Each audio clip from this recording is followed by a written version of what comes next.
There we go. Okay, so I assume you can all see that slide on the screen. I'll just take nods for the people I can see.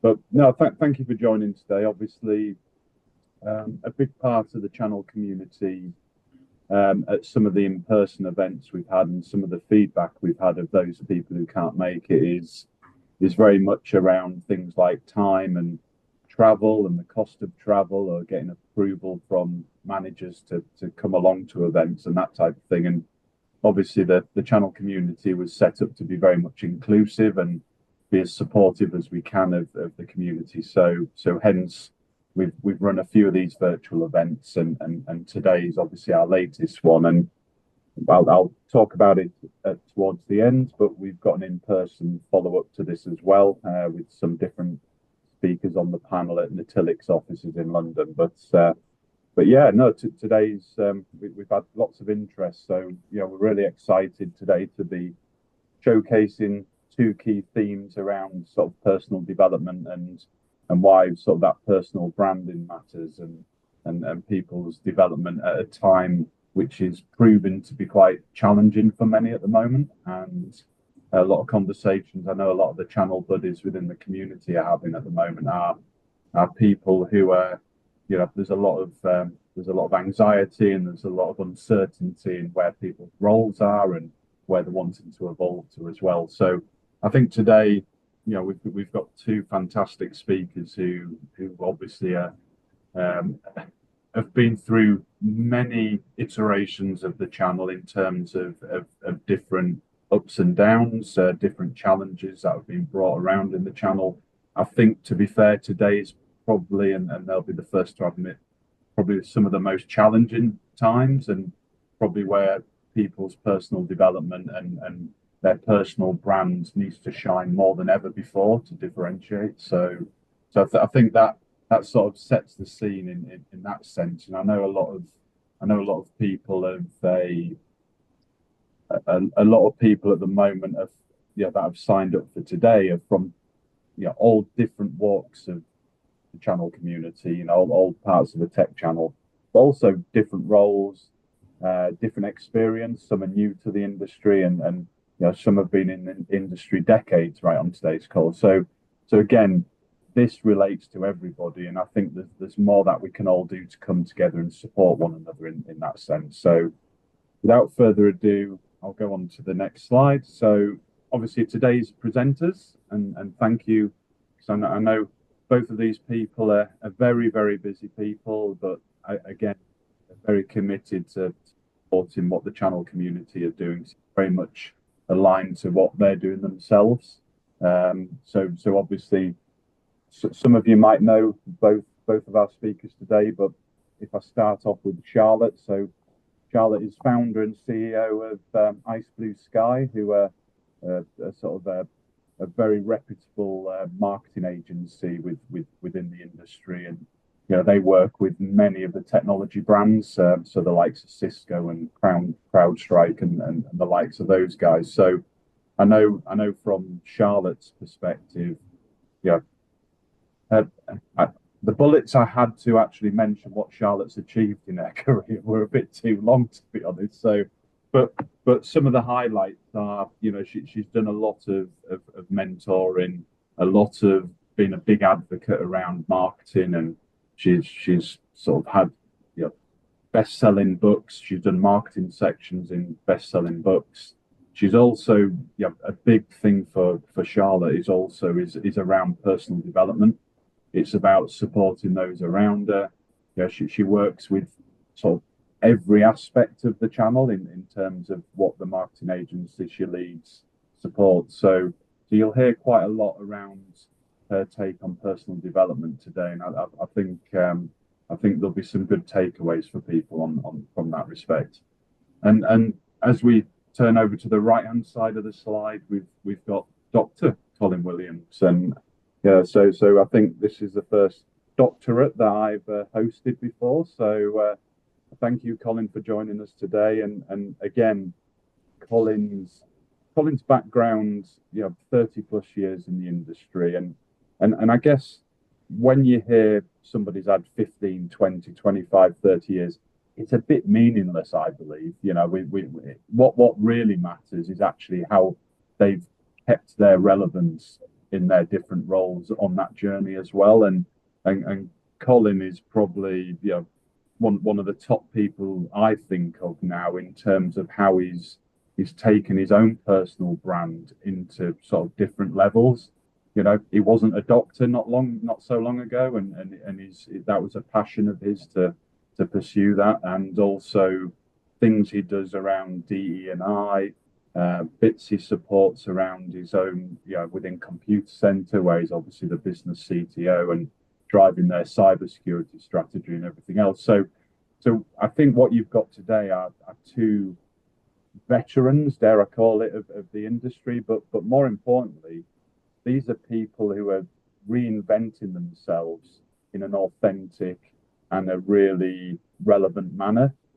Each time we're going through different processes in our industry. So, for me, personal brand is very important. And I think, we talk about authenticity a lot, but it's a little bit of a buzzword at the moment. And I know Colin will come on to a bit more about that. And also from Charlotte's perspective, who's really at the coal face of where sort of a barometer of where our industry is at the moment, because marketing agencies, it's probably one of the most difficult agencies to run in the sense that when things are good, you never have enough resource to fulfill that requirement. But actually, when times are a bit more challenging, the first thing that generally gets cut is marketing. And I think that personal development piece that Charlotte will come on to. So that's a little bit of an intro, and that's my bias on these two people. And I say, hopefully that frames it for those who don't know either Charlotte or Colin. So a little bit about the channel community. So I won't go through all this slide, of course, but what's really important to reiterate, and I know Yvonne's on this call as well. So Yvonne was co-founder of the channel community. But the purpose of this community is like what we're doing today. It's to come together as a community.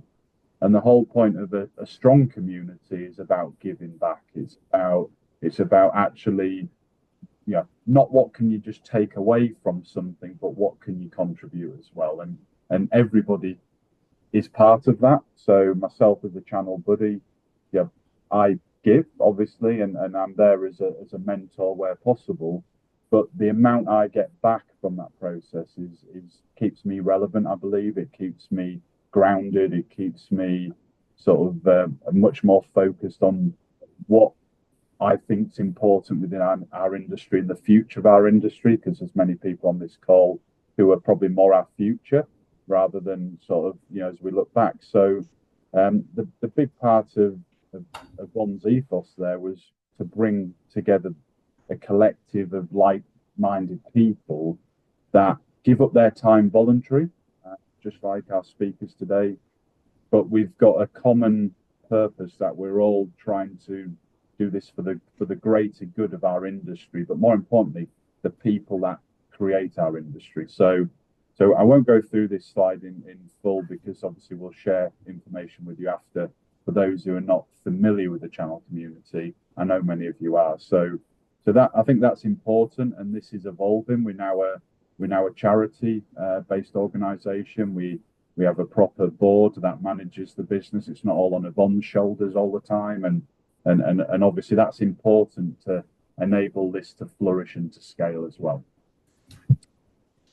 So without further ado, enough of myself talking, I'd like to hand over to Charlotte first, and Charlotte's going to go through her take on mastering personal development and some takeaways that she can sort of share with everybody today. And like I said before, if you can keep any questions to the end, we'll go through those at the end. So over to you, Charlotte. Thank you, Richard. Thank you for the great introduction too. Hopefully I'll live up to that today. So yeah, I think, what I'm sharing today is from my own experience. So I worked client side for about 10 years before I started the agency. I've worked in the technology sector for about 26 years, I think, altogether. So I've hired lots of people, I've managed teams, I've been in teams, I've sort of from all spectrums. So what I've put together are kind of the three big lessons that I've learned over the years that serve me well. And even with the business, we continue to coach the whole team, not just the senior team. Because as Richard said, I'm a huge believer in personal development. I think it is the key to mastering life, not just your career. And as Richard again pointed out quite rightly, it is a really tough time right now. I think it's one of the toughest times. As I say, I've been in the tech sector 26 years. It's one of the toughest times I've seen.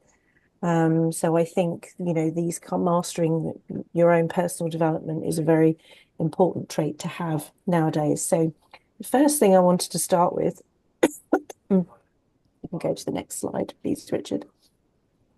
And of course, my voice has decided to go really croaky as soon as I start speaking. So the first trait I wanted to share that I think is a really important one for being successful in life and in business, but it's an underrated trait that isn't always encouraged.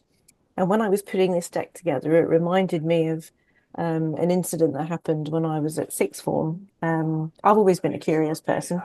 And I remember asking questions of my much older teacher.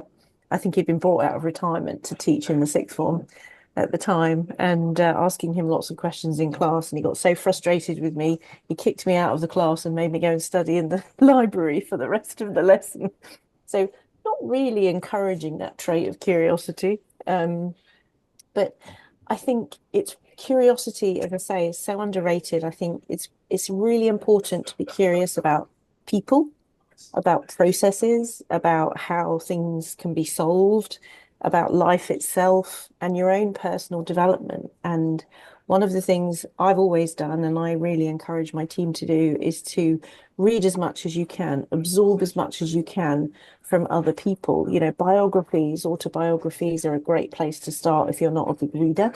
And that's all part about being curious about people, because one of the things it's easy to forget is that you don't know what you don't know. It's very easy for our minds to convince us, especially, when you get more senior in roles, that you know what you're doing, you know everything there is to know about the things that you need to know about, but there isn't. There's always more you can learn. And I think it's important, maybe not learn something every day, but make sure you're on a continuous learning path. Be interested in other people, ask them questions. And I know sometimes it can feel a bit scary to ask people questions, particularly in a commercial environment. But it's such an important process, because quite often, if you're in a meeting and you speak up in a meeting and you ask a question, you'll probably find out afterwards that a lot of people in that meeting wanted to ask the same question, but were too afraid to. So if someone's bouncing about an acronym, and I'm really guilty of this, I'll toss out acronyms like they're going out of fashion, but it's really easy to forget that other people in the room might not know what that means. So you ask that question, you're the curious person. And I often think it's really a good way to develop this trait is just to start to observe and see how few questions other people tend to ask. So it is a trait that can really make you stand out. And it's as true in your personal life as it is in your professional life, because, if when you go out as a group next time, just observe people and see who's asking questions or who's on broadcast. And then you'll start to see how valuable this trait is, because it's unusual. So in terms of career development, it can really, if it's a skill you can cultivate, and there's lots of resources around nowadays with the internet and ChatGPT, you can go around armed with some pre-made questions. But just generally having a curiosity about life outside yourself, other people, what's going on in the world, I think is a really, really strong trait to cultivate. So the second lesson I wanted to share is be someone who gets things done. Now, Obama made this quite well known a couple of years ago, or probably longer than that, when he was asked for some advice, or what's the one piece of advice he would give people early on in career. And I think this is so true, because if you are a person who is true to your word, is reliable, is on time, takes things on and gets them done, you will stand way above most of the people in your industry. You know, if you want to be that indispensable person in your business, in your friendship group, in your personal life, then you need to be seen as a person who gets things done because people respect that, people rely on that, and it moves projects forward. You know, we've all experienced those big projects that we work on, and there are the blockers, and then there are the people who get things done, and then a lot of people sit in the middle. So it's a really important thing to, again, a really important skill to learn to really be that reliable person. That and being true to your word is really important. And that doesn't just mean, obviously, it does mean meaning what you say, saying what you mean, but it also means being reliable, taking on those actions that perhaps other people aren't taking on, for example. So the third lesson, and I think actually this underpins the other two, which is why I put it at the end. But I think this is a really important skill set to learn how to do, and it does take work.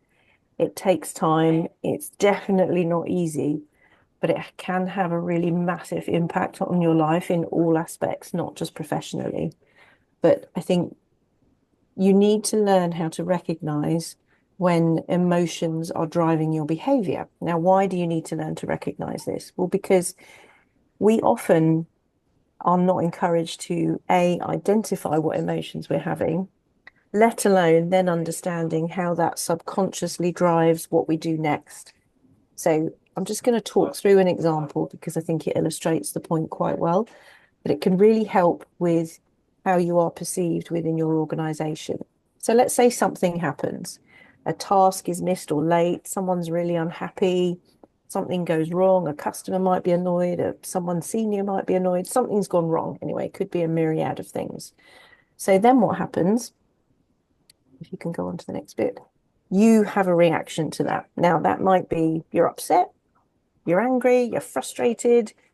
There's a reaction going on inside you. And sometimes that can take a little bit of practice to recognize that. But oftentimes, when we have that urge, we then want to leap straight into action. And the key is to give yourself some space between what you're feeling and then what you do next. So the idea is that you then just relax and breathe, which, trust me, isn't easy. I manage this some of the time, not all the time. But doing that, physically forcing yourself to relax and gives yourself some space from the thing that happened. So a good example of this is when you're driving and somebody cuts you up in traffic and you feel that anger and it might make you honk your horn or swerve or do something. Whereas if you give yourself the time, you recognize that that's annoying and it is annoying. But you give yourself, you relax, you give yourself some time to just step back from what happened. And if you let those emotions just go, then you can look at the situation with more clarity, which brings us on to the next step, which is for bigger problems than just people cutting you up in traffic. Once the emotion has passed, then it's useful to make a list and make a list of what's under your control and what isn't. Because what that does two things. First of all, it helps calm you down because you realize that probably you're getting all upset over something that you can't possibly control. And that does actually help you let that go. But then what it does is it means that your next steps, your next actions are focused in a way that's calm and clear and will actually solve the problem, but won't escalate the problem and make it worse. Because we've all done it and we've all seen that done. So tackle those things that are under your control and ignore the rest because you can't do anything about those and try and move on from those mentally. And this ties into be the person who gets things done and to be curious. Oh, excuse me, because I heard a great phrase a couple of years ago, get curious before you get furious. And following this process helps you to do that. It helps give you the mental clarity to remember to get curious because a lot of the time I used to forget that phrase until afterwards. And you know, when you're managing a team, and especially in an agency environment, it's incredibly high pressure. Um, and we have to work at a million miles an hour on 17 different things all at once. And when things do go wrong, it can feel like the world is ending. Um, and I work with the team on this. I do regular reminders of this process so that we remember to keep things under perspective, tackle what's in your control, get curious to find out what happened. 9 times out of 10, it's a process thing. It's very rarely a person thing. Um, and then, you know, tackle it and fix it and try to avoid it happening again. So those are my 3 lessons. So hopefully they've been helpful. Yeah, so thank you, Charlotte. Very, very insightful, and I think we all related to a number of those situations where, especially the road rage example is a good one. I think my 18-year-old daughter's terrible at that right now, and I keep telling her just calm down. And so I'll share that slide with her and see how that goes, and I'll let you know how we get on. But you are right, just not being knee jerk and people say count to 10 or just walk away and think and reflect. I think that says a lot about a person who can do that.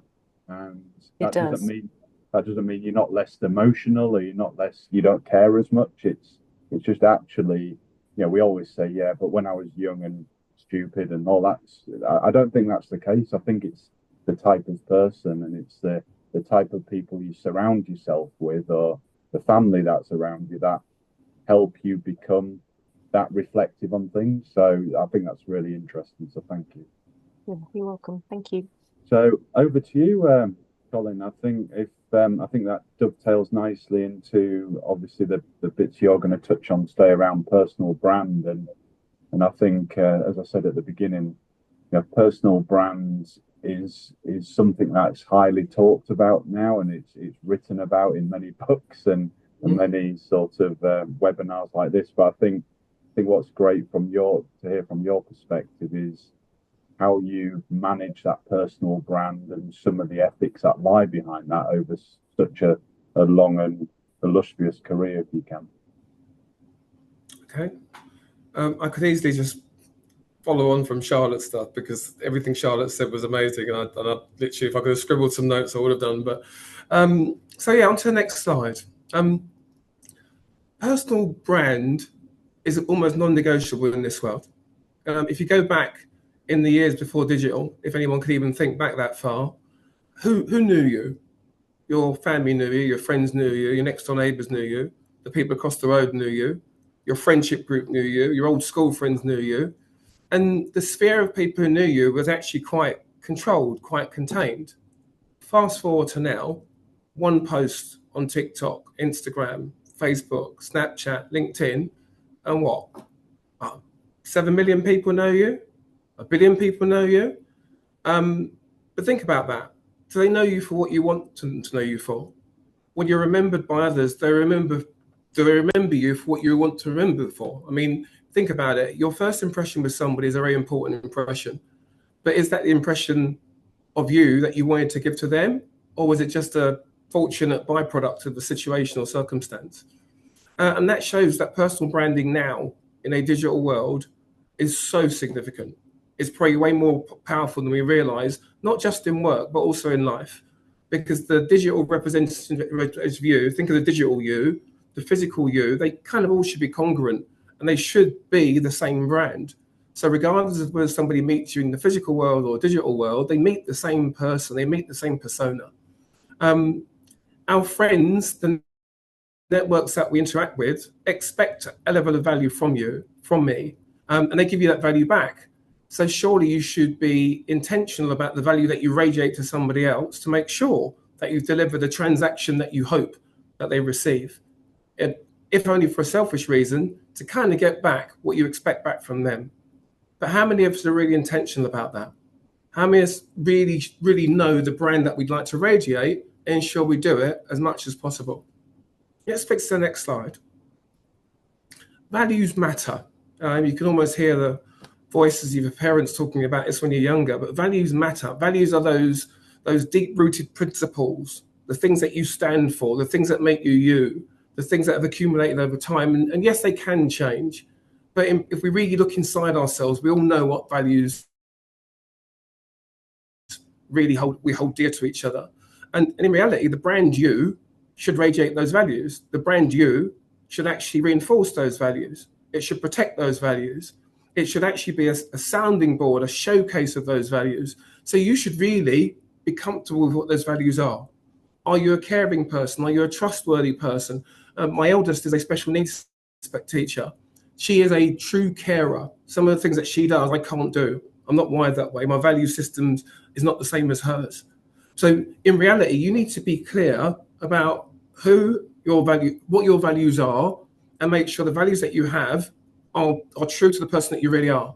Now, here's where I come out with a little bit of a curveball. Does that mean that all the values that you have are something that you can make public, something that can be highly pervasive in work, out of work? Probably not, because there absolutely are some values that you have that are really important to you that you may have to curtail slightly in the world of work. I wish that wasn't the case, but it's a reality. Again, unfortunately, I have 2 young daughters, and I've spoken to them at length many, many times to say, you can't just show up and be whoever you want to be all the time without any form of consequence, because there will be. And some of the values that you have will impact how others interact with you. So it's really important to understand your values. It's really important to understand what is that public persona that radiates the values that I have, and what's the impact of radiating those values. Ideally, you want that impact to be a positive one for the people that you transact that with, i.e. the people in front of you, whether they're real people or digital people. So you really need to understand, almost via a values appraisal, of what your values really are, just to understand whether or not they showcase the person that you really want to show up. Next slide, please. I can hear my late great mother in my mind when my mother was a nurse, and my mother always used to say to me, you are your behavior. Because I'd say, but mum, I'm going to do this, but mum, no, Colin, you're your behavior. All the words that you've said to me make no difference whatsoever. The behavior that you exhibit in front of me, the behavior that you impact me with, is you. So you've got to own that, right? So part of your personal brand is that behavior. So you can write on LinkedIn, you can write on an email post, you can say it to somebody else behind a closed door, I'm going to do this, I'm going to impact that, I'm going to affect this, and you behave in a certain way. And they're going to scratch their head and they're going to say, that seems disconnected from all the values that you told me about. It seems disconnected from the brand that you told me about. So be mindful of the fact that for all of the things that we write, for all the pictures that we put up, for all those other external representations that we have, that behavior that interacts with others, that others interact with, that true, visceral, tangible representation of your brand is very, very important. And it needs to match all the other bits and other areas where you represent your brand. Next slide, please. This one's important. As a parent, I mention this one a lot. You got to show up, right? How you show up and how your brand shows up intentionally is you.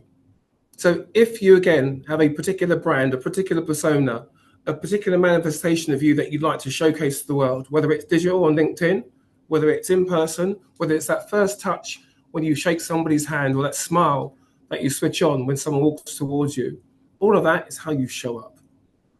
Picture a time when you've actually had other stakeholders, and before they showed up, you had a picture in your mind of that person. That person I'm going to meet is going to act this way, speak this way, conduct themselves this way, is going to even enter the room in a certain way. And when they show up, completely the opposite. They're unaware that you already had a brand image in your head of who they are, what they stood for. You had a brand image of the transaction that you were expected to get in the room when they entered. And what happened? They walked through a door, something totally different. Now, if they're fortunate, if they're skilled, they may save that in the moment. They may have had a bad trip to the office. They may have had a terrible call before they walked into the room. And then very, very quickly, they'll check themselves and they'll show up the way that you expected. They'll show up the way they expected. That's not always the case.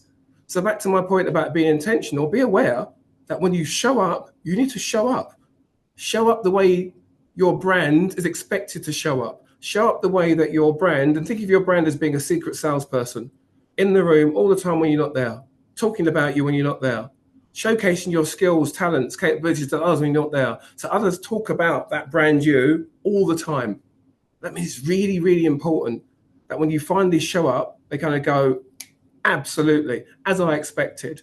And all that positive value they expected to transact when you appeared, they're almost ready to engage in it because you showed up in the right way.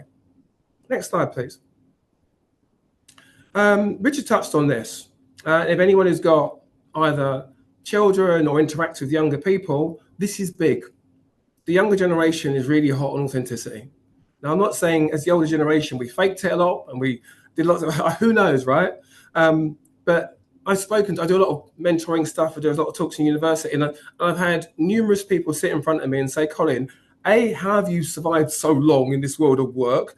Because everyone seems to be fake.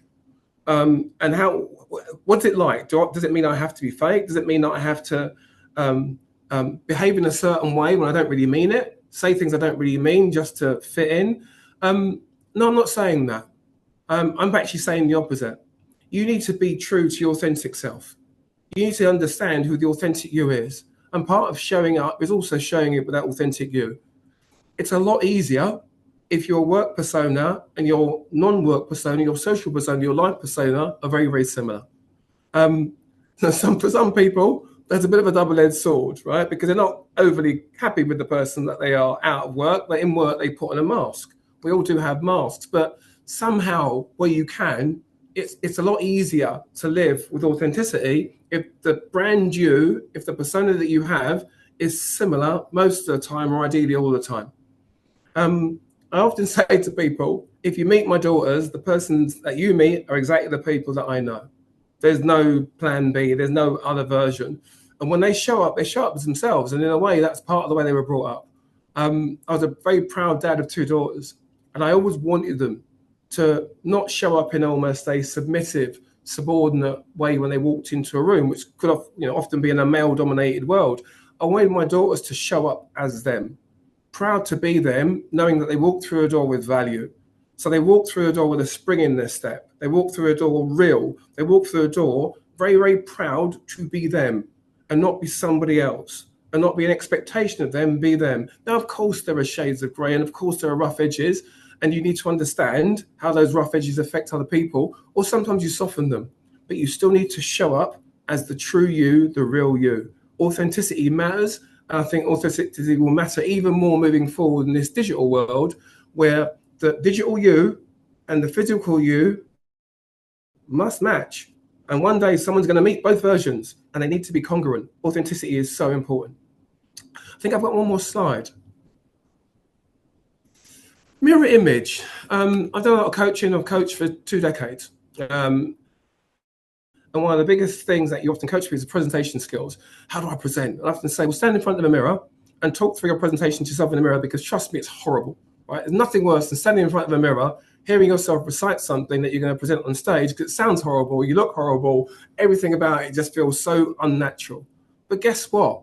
The brand you needs to be a mirror image of the true you, right? You need to understand, who is that person? When you look in the mirror, do I stand for the brand that I want to stand for? Do I stand for the brand that shows up in a certain way? Do I stand for a brand that's authentic? Do I stand for the brand that other people talk about? So when they finally meet me, they absolutely go, wow, that's exactly who I expected. I'm really, really looking forward to this transaction. So I reiterate, your brand is a silent salesperson for you. So be very, very happy with the brand that you see in the mirror is the brand that you really want other people to see.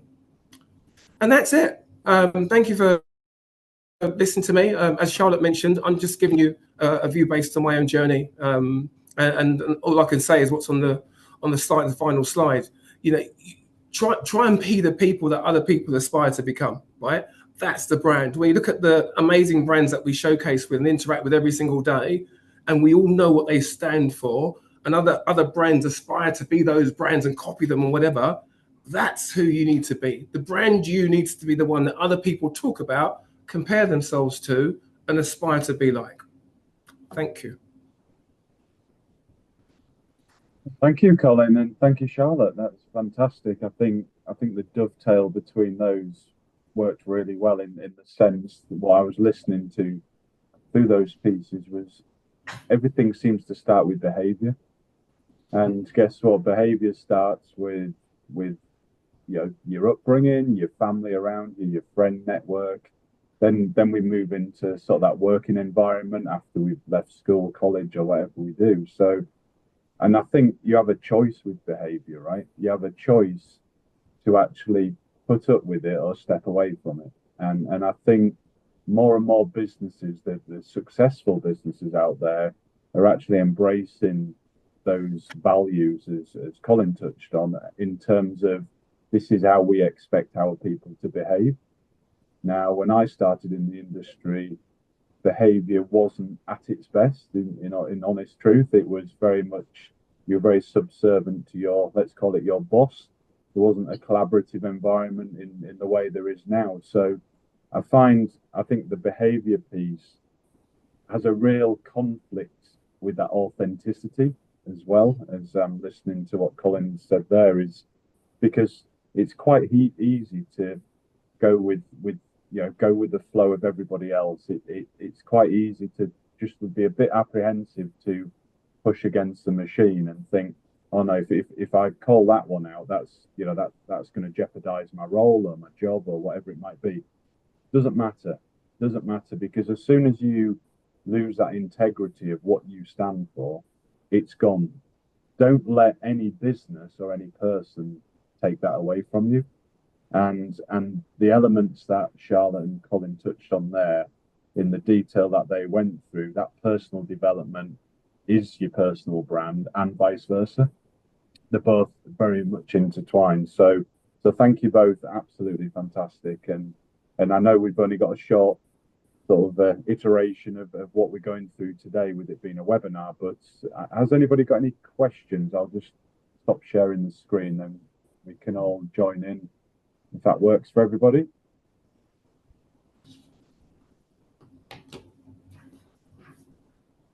So I'm just oh, thanks Lee, I'm just looking at your message in there. Did you want to come in on that point, Leah? Did you want to come off mute? Yeah, no, I can. Absolutely. And bear with me. I was taking a moment. I was actually taking a pause to sit on the sofa. So let me just move back to my office area. Yeah, no, thank you. I think it's none of that. I don't think was none of it's rocket science, right? We probably all know that, but stopping for a minute and thinking. I don't know about anybody else, but I have been too busy to do that, and I think it's really important. And this webinar has given me the opportunity to go, oh, actually, and I was saying to my colleague in the background, I'm definitely going to start asking myself whether I'm being a cheerleader or a terrorist, like before each meeting. I think that's a really good self-check moment to go, how am I going in? That's a good point, Lee. I think, and I think with everybody, everyone is busy, right? And even doing like this session today for an hour of people's time, it's a big ask. It's a big ask of people, and I think we're almost overloaded with information in many occasions, which is really hard to digest. So I think for me, if I may ask both of you a question, just a quick one that's come up, is sort of in terms of, from yourself, Colin, if we go with you first with the personal brand piece, what sort of action can people take away? If there was one point across those great points that you shared that people can take away to really reinforce how they position their personal brand, or how they go at it with a bit more conviction and a bit more purpose, rather than it's just happening in the background, what would you say? I'm going to join two together because you can't do one without the other. So the first one is take stock, right? You've got to take stock. We do this every day at work, right? You've got to take stock of what you stand for. You've got to take stock. What values do I hold? What really are they? When I show up in the daytime, and I choose those values. So do a values inventory of all those things that you hold there. Am I trustworthy? To Charlotte's point, am I a starter, finisher, right? Do I follow through on things that I've been given? Do I reach out and try and take tasks? Or do I just hide in the background and hope no one gives me anything, right? So understand those values in your values inventory. And I suppose the other one, join it, would be learn from the best. So look around you. There are other people who, from a personal brand, i.e. that packaging, that whole persona that they show up with, it has qualities, characteristics, and elements that you aspire to, that you revere, that you kind of go, oh my God, right? I would love to act that way, behave that way, show up that way, conduct myself that way. It doesn't mean you be them. It means you take characteristics from all of those people that you find and you put them down on a little scribble and say, there are lots and lots of qualities and characteristics I see in others. I can't accumulate all of them. Some of them just, for example, may conflict with my values. But guess what? I'm now going to your point, Richard, change, right? I'm now going to change behavior and I'm going to consider that, absorb that, start doing that. And my point is, when you do all of that, it may not work for you. And guess what? Then you try something different. But don't retain a personal brand that you're unhappy with, that doesn't show up in the way you want to show up, that doesn't showcase the real you to other people in a positive way without changing it. That's a really good point, Colin. Thank you. And I suppose over to you, Charlotte, from the personal development piece, dovetails in hopefully quite nicely. What's your sort of big takeaway, if you like, that people can take away from today? Yeah, and it ties into what Colin said, actually. It dovetails quite nicely into that, unsurprisingly. Because I think a big thing is awareness of how you are turning up, how whether you're the cheerleader or the terrorist. And a good way to do that is to remind yourself daily and ask yourself that question daily. Because humans, as human beings, we act from either love or fear. So fear drives things like anger, anxiety, all those negative emotions, and generally causes chaos. So a good question to ask yourself every day is, what would I do if I wasn't afraid? And I actually send myself an email every day with that subject line, because what it doesn't stop me being afraid, because that's impossible. But what it does is it reminds me when that fear or that anger or whatever might be driving my decision making. And it's just a reminder that, okay, let me look at my own motivations. And it ties into those things I was talking about, because you may hold yourself back from being curious because you might be scared.